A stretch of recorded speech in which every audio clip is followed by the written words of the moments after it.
Hi dears, good morning. Super Kanmani സീരിയലിന്റെ പുതിയ promo റിവ്യൂയിലേക്ക് എല്ലാവർക്കും സ്വാഗതം.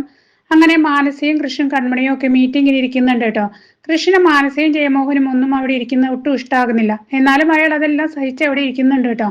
ഈ കുത്തിത്തിരിപ്പുണ്ടാക്കുന്നവളെ എത്രയും പെട്ടെന്ന് ഇവിടെ നിന്ന് പുറത്താക്കി അലിക ശുദ്ധികലശം വരുത്തണമെന്ന് തന്നെയാണ് കൃഷ് ചിന്തിക്കുന്നത്. നിവൃത്തിയുണ്ടെങ്കിൽ അവളുടെ തന്തയെയും പിടിച്ച് പുറത്താക്കാൻ തന്നെയാണ് കൃഷ്ണ ആലോചിക്കുന്നത്. ജയമോഹനാണെങ്കിൽ തന്റെ കോടിക്കണക്കിന് രൂപ അലികയിൽ നിക്ഷേപിച്ചതിന്റെ സകല അധികാരവും അവിടെ കാണിക്കുന്നുണ്ട്. സോഫിയെ പിരിച്ചുവിടാൻ MD-ക്കും ചെയർമാനും ഒരു അധികാരവും ഇല്ലെന്നും ആ കാര്യത്തിൽ രണ്ടാമതൊന്നുകൂടി ചിന്തിക്കേണ്ടി വരുമെന്നും മറ്റും അയാൾ പറയുന്നുണ്ട്. കൃഷ് അതിനെ എതിർത്തപ്പോൾ അലികയുടെ മെയിൻ ഷെയർ ഹോൾഡറോടാണ് MD സംസാരിക്കുന്നതെന്നും തൽക്കാലം സോഫിയുടെ കാര്യത്തിൽ കമ്പനി ഒരു തീരുമാനം എടുത്തിട്ടില്ല എന്നും പറയുന്നുണ്ട്.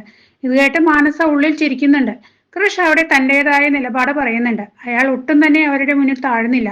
അലിക ആരും ഭരിക്കേണ്ട, അത് അച്ഛനായാലും വേഷം കെട്ടി വന്ന മകളായാലും എന്ന് പറയുന്നുണ്ട് കൃഷ്. പിന്നീട് സോഫിയോട് ഞെട്ടിക്കുന്നൊരു സത്യം മാനസ പറയുന്നുണ്ട്. ആരെ ഉദ്ദേശിച്ചിട്ടാണെന്ന് അറിയില്ല, എന്തായാലും ആ വ്യക്തി മാനസയ്ക്ക് പ്രിയപ്പെട്ട ഒരാളാണെന്ന് തീർച്ചയാണ്. അതിനു മുമ്പ് സാഗറിനെ വിളിച്ച് കൃഷ് അവിടെ ഉണ്ടായ സംഭവങ്ങളൊക്കെ പറയുന്നുണ്ട്. അയാൾക്കും അത് കേട്ട് ദേഷ്യം വന്നിരിക്കണം. കാരണം കേവലം ഒരു ഷെയർ ഹോൾഡർ കമ്പനിയിൽ ഇത്ര അധികാരം പ്രയോഗിച്ചത് അത്ര ഇഷ്ടപ്പെടില്ലല്ലോ ആർക്കും.